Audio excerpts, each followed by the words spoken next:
What happens when you ask one of the world's most advanced artificial intelligence systems to find contradictions in the Bible? Elon Musk's Grok AI was challenged to do exactly that, and what it discovered left everyone speechless. But here's the twist: the answer wasn't what anyone expected. Stay with me, because what this AI revealed might completely change how you think about ancient texts, modern technology, and the search for truth. Before we get into what Grok actually said, we need to understand what we're dealing with here. First, let's talk about Grok. This isn't just any AI chatbot. Grok is Elon Musk's answer to ChatGPT, developed by his company xAI. What makes Grok different?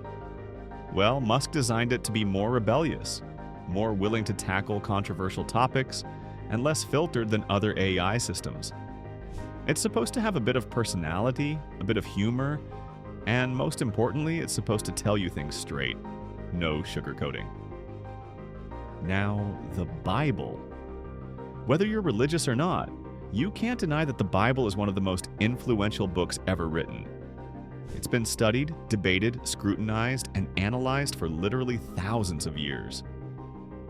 Scholars have spent entire lifetimes examining every word, every verse, every translation. Here's where it gets interesting. Critics of the Bible have long pointed to what they call contradictions, passages that seem to disagree with each other. These range from small details like how many angels were at Jesus' tomb, to bigger questions about theology and morality. Meanwhile, believers argue that these aren't contradictions at all, but rather differences in perspective, translation issues, or passages that require deeper understanding of historical and cultural context. So, someone decided to put Grok to the test. They asked it directly, "Find contradictions in the Bible." And everyone waited to see if this powerful AI would side with the skeptics or the believers. Would it list hundreds of contradictions? Would it defend the text? The answer shocked everyone. Here's what happened. When asked to find contradictions in the Bible, Grok did something unexpected. Instead of immediately listing contradictions or defending the text, it gave a response that was remarkably balanced. And dare I say, wise?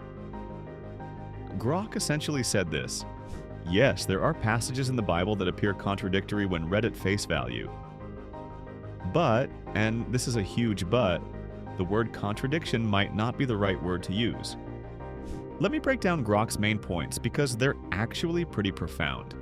First, Grok pointed out that the Bible isn't a single book written by one person in one sitting.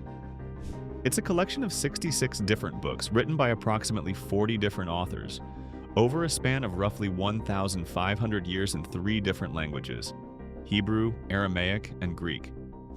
These authors lived in different time periods, different cultures, and had different purposes for writing. Think about that for a second. Imagine taking books written by people from the year 500 AD, 1200 AD, and today, all on similar topics, and expecting them to read like one perfectly unified textbook. That's basically what we're doing with the Bible. Second, Grok highlighted something that many people overlook. The Bible contains different types of literature. There's poetry, history, prophecy, letters, wisdom literature, and apocalyptic writing. When you read poetry, you don't interpret it the same way you read a historical account. When you read a metaphor, you don't treat it like a scientific textbook. For example, when the Bible says God has wings in some passages, it's using poetic language. Nobody actually thinks God is a giant bird. But if you took that literally and compared it to descriptions of God as spirit, you might call it a contradiction, when it's really just different literary styles. Third, and this is where Grok really impressed people, it acknowledged that many apparent contradictions disappear when you understand the historical and cultural context. The AI pointed out that ancient Middle Eastern writing styles, Hebrew idioms, and the purposes of different biblical genres all play huge roles in understanding the text. Fourth, Grok noted something that scholars have known for centuries. Many contradictions come from differences in perspective. The Gospels, for instance, give 4 different accounts of Jesus' life. They don't always mention the same details or put events in the exact same order.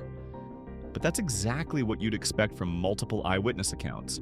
If 4 people watched the same car accident, their testimonies would differ in details while agreeing on the main event. So why did Grok's response silence everyone? Why did it go viral? Because it did something that's become rare in our modern world.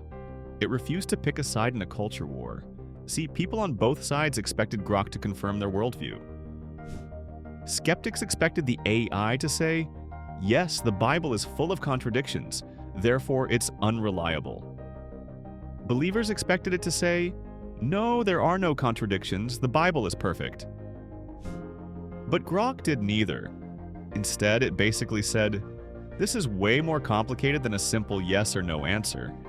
And if you want to understand truth, you need to do better than surface-level analysis. Let me give you a real example that Grok and many scholars point to. There's a famous apparent contradiction about how Judas died. In Matthew's Gospel, it says Judas hanged himself. In the book of Acts, it says he fell in a field and his body burst open. On the surface, contradiction, right? But scholars point out that both could be true. He hanged himself, and at some point after, whether immediately or later, his body fell and burst open. It's 2 different authors focusing on different aspects of the same tragic event. One focuses on the method of suicide, the other on the gruesome aftermath. Is this a contradiction, or is it just incomplete information from both sources that, when combined, give you a fuller picture? Grok's response forced people to confront something uncomfortable. Maybe the truth isn't always simple. Maybe understanding ancient texts requires actual work, study, and nuance. Maybe we can't just feed everything into an AI and get a simple thumbs up or thumbs down. And here's what really got people talking. Grok, despite being a machine, showed more intellectual humility than most humans do in these debates. It essentially said, this is complex. There are multiple valid ways to look at this, and you should study it carefully before drawing conclusions. An AI just told humans to be more thoughtful. Let that sink in. Now let's zoom out and talk about what this really means, because this story is about way more than just the Bible. First, it reveals something about how we use technology. We want AI to give us quick, easy answers to complex questions. We want it to settle our arguments, confirm our biases, and make us feel smart. But what happens when AI refuses to play that game? What happens when it says, actually this requires careful thought and you can't outsource your thinking to a machine? Second, it shows us something about how we approach truth in the digital age. We live in a time of sound bites, hot takes, and viral tweets. Everything has to be simplified into this good, that bad, or this true, that false. But reality doesn't work that way. Truth is often complex, layered, and requires effort to understand. Third, and I think this is crucial, Grok's response demonstrates that there's a difference between critical thinking and skepticism. Critical thinking asks hard questions but remains open to complex answers. Skepticism often decides the answer beforehand and only looks for confirmation. When someone says, find contradictions in the Bible, there's often an assumption baked into that request, that contradictions would prove the Bible unreliable or false. But Grok flipped the script by essentially asking, what do you mean by contradiction? And what would that actually prove? Here's something fascinating. Everything Grok said, biblical scholars, both believers and skeptics, have been saying for decades. This isn't new information, but somehow when an AI says it, people listen differently. Professional Bible scholars, whether they're at seminaries or secular universities, spend years studying the original languages, the historical context, the archaeological evidence, and the literary forms. And you know what most of them will tell you? The same thing Grok said. These texts are complex and simplistic readings miss the point.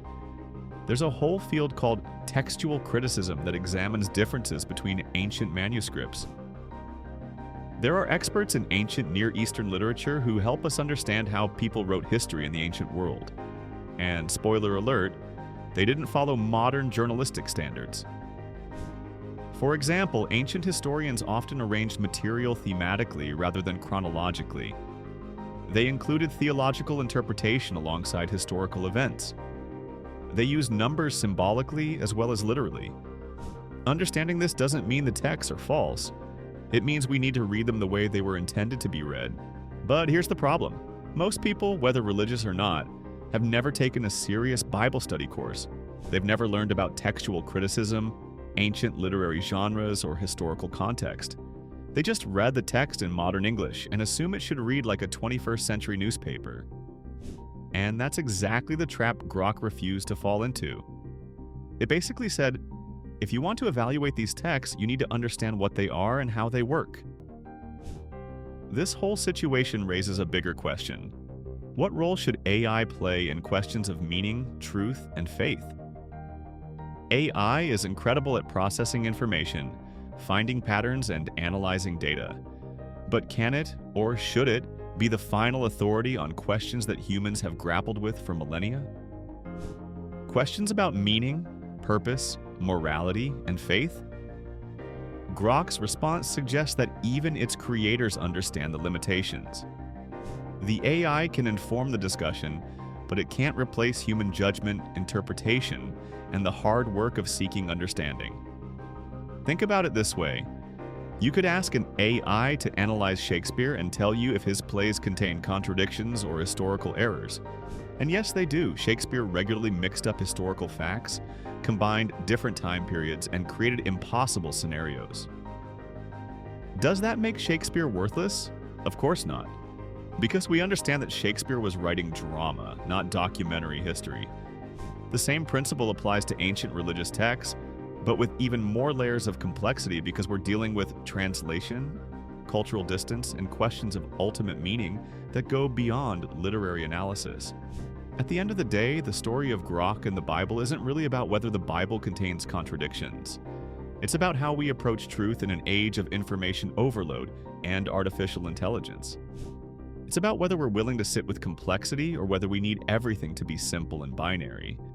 It's about whether we approach questions with genuine curiosity or just confirmation bias. It's about whether we're willing to do the hard work of understanding or whether we want quick answers that make us feel smart. Elon Musk's Grok AI was asked to find contradictions in the Bible, and what it said silenced everyone.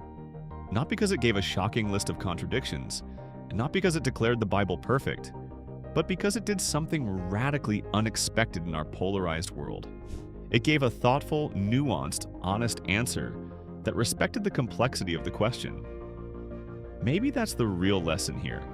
In a world that wants everything to be simple, sometimes the most intelligent response is to say, actually, this is complicated, and that's okay. Whether you're religious or not, whether you view the Bible as sacred scripture or ancient literature, we can all benefit from approaching big questions with more humility, more context, and more careful thinking. So what do you think? Does Grok's response change how you think about these questions?